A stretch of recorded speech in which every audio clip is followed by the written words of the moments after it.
Қазақ тілі 2 сынып. Сабақтың тақырыбы дара және күрделі сан есім. Оқу мақсаты дара және күрделі сан есімді анықтау. Мұғалімнің көмегімен мәтіннің тақырыбы мен негізгі ойды анықтау.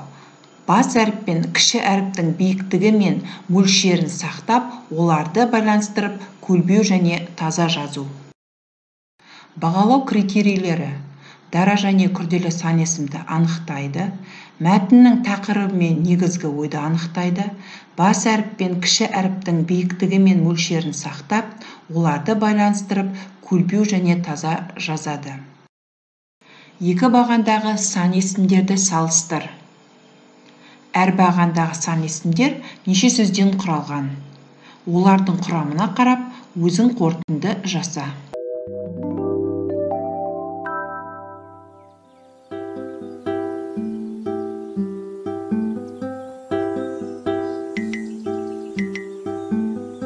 Міне қызық. Қандай қызық? Алан аға, маған да оқып беріңізші. Әлемдегі ең ұзын өзен Мысырдағы Ніл өзенінің ұзындығы 6675 шақырым екен. Қызық екен. Қандай ұзын өзен, қандай ұзақ сөз.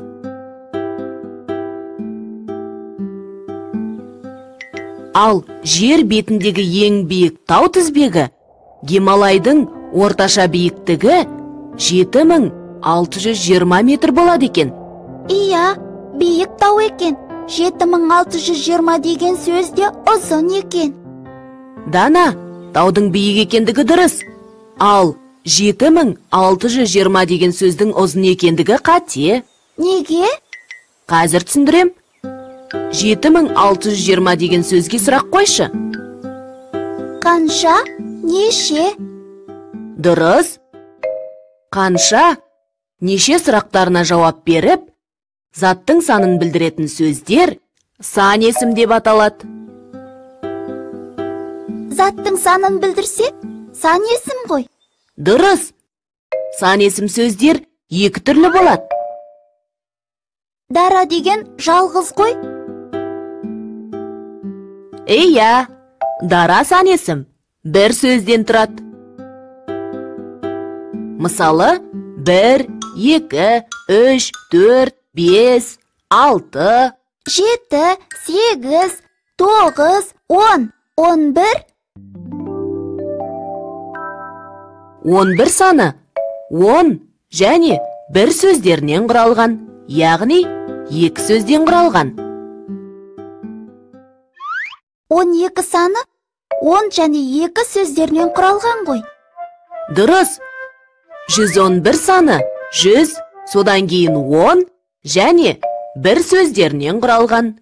Яғни, бұл күрделі сан есім 3 сөзден құралған. 555 саны 5, 100, 50 және 5 сөздерінен құралған. Яғни бұл күрделі сан есім 4 сөзден құралған. Дұрыс. Яғни, күрделі сан есім 2 немесе одан да көп саннан құралады. Ал күрделі сан есімнің құрамындағы әр сөз жеке-жеке жазылады. Түсіндім. Қайталайық. Дара және күрделі сан есім. Заттың санын білдіретін сөздер сан есім деп аталады. Оларға қанша, неше деген сұрақтар қойылады. Мысалы, 1, 71, 55, 21, тағы басқалары. Сан есім құрамына қарай дара және күрделі деп екіге бөлінеді. Дара сан есім бір сөзден құралады. Мысалы, 1000, 100, 20, 30, 1, 2, тағы да басқалар. Күрделі сан есім 2 немесе одан да көп сөзден құралады. Мысалы, 11, 12, 25, 56, тағы басқалары. Күрделі сан есімнің құрамындағы әр сөз жеке-жеке жазылады. Мысалы, 6675. Мақалды жадқа жаз. Білгенің 19, білмегенің 99. Сан есімдердің астын сыз, мақалдың мағынасын түсіндір.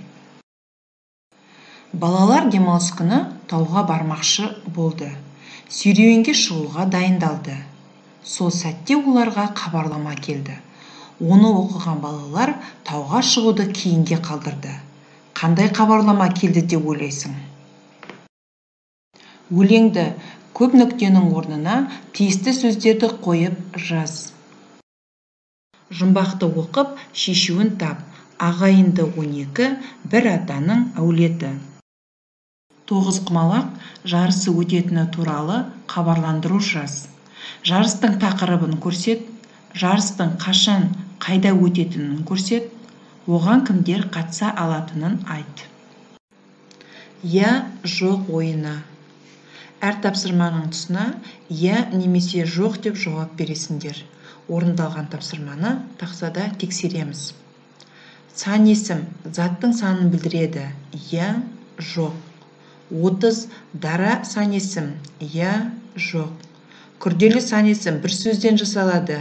Я, жоқ. Күрделі сан есімнің құрамындағы сөздер бөлек жазылады. Я, жоқ. Дара сан есім бір сөзден құралады. Я, жоқ. 264 күрделі сан есім. Я, жоқ. 600 дара сан есім. Я, жоқ. Кері байланыс. Бір сөзбен әдісі. Оқушылар өздеріне берілген 12 сөздің ішінен өздерінің бүгінгі сабақтағы жағдайын сипаттайтындай бір сөзді таңдап айтады.